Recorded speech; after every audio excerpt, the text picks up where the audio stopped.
It's easy for us to say, now that gold is trading at an all-time high, that there is nothing standing in its way. But what happens when the price goes down? We will discuss that in this video as we explore.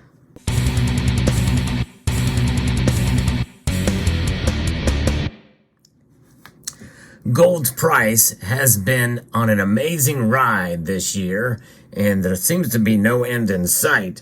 But in reality, we very well could see a consolidation coming. And different analysts have differing points of view on that, but I don't think it really changes the nature of gold. Before I explain further on that, I want to explain the difference between these two dollar bills that you see before you here. One, I've been showing in many of my videos, this is a Series 2017 dollar bill. And this dollar bill is a Federal Reserve note. The very institution that created our modern money is essentially dwindling it away, eroding away at its value like an acid bath.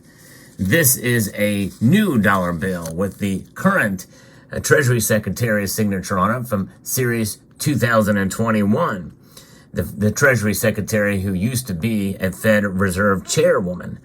But there's a very big difference between these bills, and that is the value of them from the dates they were printed.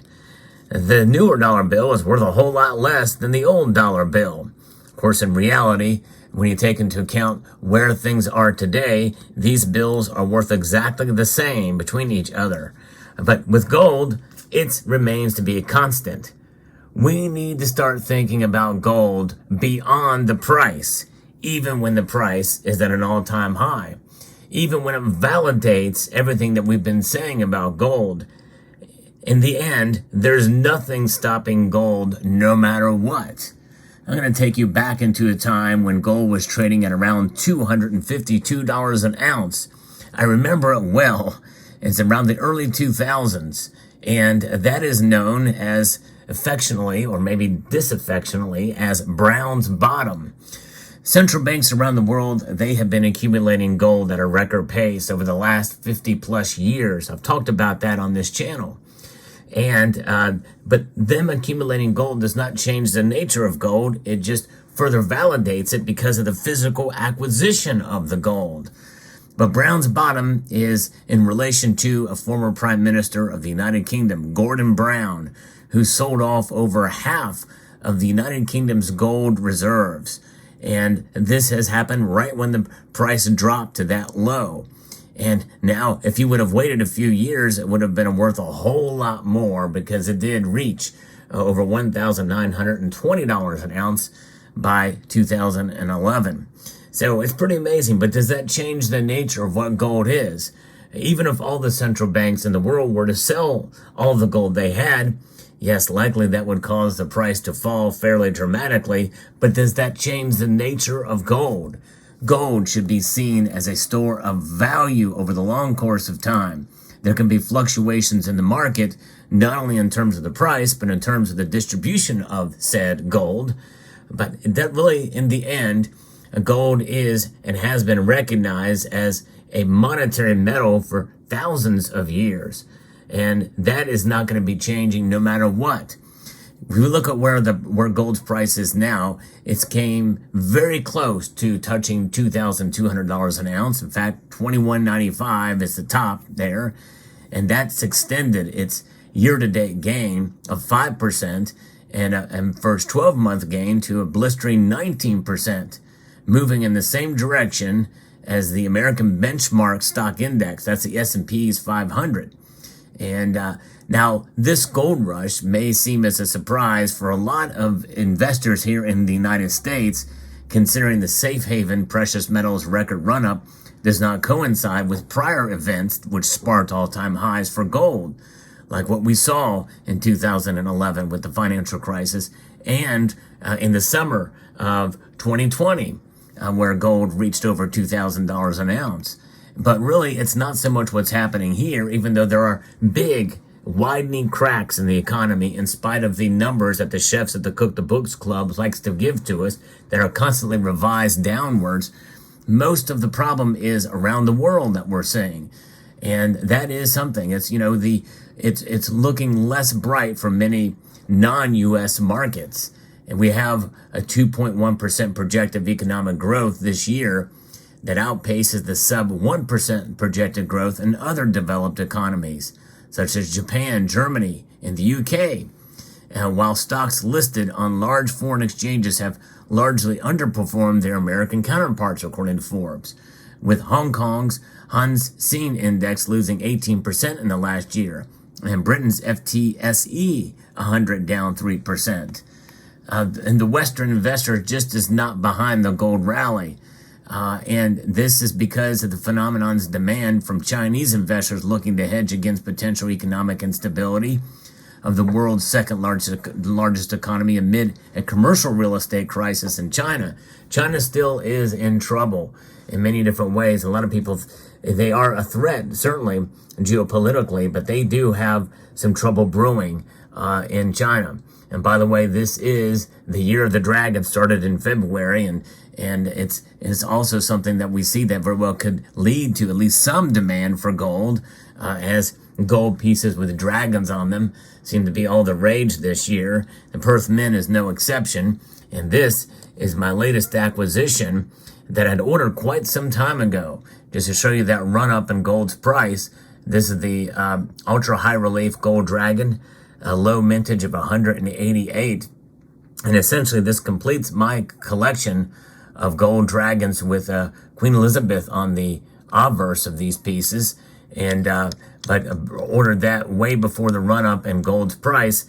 Just now got it, so essentially I got it for a collector premium, but a lot less premium than what it's going for now, and especially considering where spot gold is right now. Just amazing how quickly things are moving in the markets, that if you're waiting on purchases you've made, and many times you're essentially making money. You're not losing as much money in the premiums.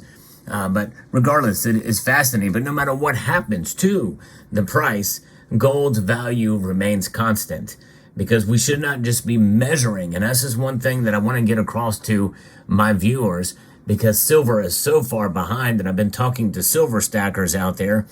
But we should also understand, for those of us who are enthusiasts and who save and use as an insurance policy, gold, it is far more valuable than what the price would tell you. The value proposition essentially is what central banks understand. Is the price stopping them from accumulating? No, it is not.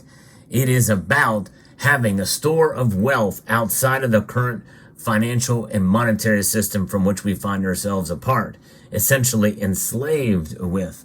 This dollar is something that we cannot ignore. The world cannot ignore, even amidst a current de-dollarization phase that we find ourselves in, and a growing debt to the tune of $34.5 trillion. We cannot ignore, nor should we ignore, price and dollars. But we can store as part of our portfolio of wealth outside of this system and preserve your purchasing power, in a sense, here with gold. That is the beauty of gold. That's the power of gold. That is the unstoppable nature of gold. And no matter what happens throughout history, that shall not change. Just like the physical properties of the metal shall not change. A fire could come in and melt all this gold down. Yea, though I may lose some collector premium on it, the gold itself can be reconstituted rather easily, I might add, and not lose a single ounce, or a single tenth of an ounce for that matter. If it can all be coming lumped back in together, then you've got gold. In fact, physically, the only way that gold can be dissipated, and notice I say that instead of dissolved, is aqua regia. And that happened once. I posted a video about what happened for a Nobel Peace Prize winner who was Jewish, who hid his Nobel Peace Prize in a jar of aqua regia. Indeed, it dissipated the gold, and it was reconstituted and recast for his Nobel Peace Prize. Gold does not disappear. Within the U.S., there are several other explanations for the gold bump, as we've seen. Some investors look for ways to bet against potential for worse than expected inflation, reposition their portfolios following the stock surge, and safeguard against geopolitical instability with issues such as the wars that we've seen between Israel and Hamas, Russia and Ukraine, And we also have the threat against Taiwan that is still looming, not talked about much these days, but it is remarkable. And we also have the upcoming presidential election. And we have other things too that are doing much better. Stock market at a near all-time high. Bitcoin at record highs. Gold still persists, and it is still looked to. And people say, well, if imagine what gold would be if people didn't invest in Bitcoin. And yeah, and cryptos in general. And you've got it. There is a possibility that good gold could be higher. But my guess is it's different enough asset that it would make a margin, not as much of a difference as some people think. But it really doesn't matter because gold stands the test of time. And having a physical store of value that has proved itself through the course of history, proved itself as unstoppable throughout the course of history, is paramount. And it is understood by those who hold the physical metal in their hand.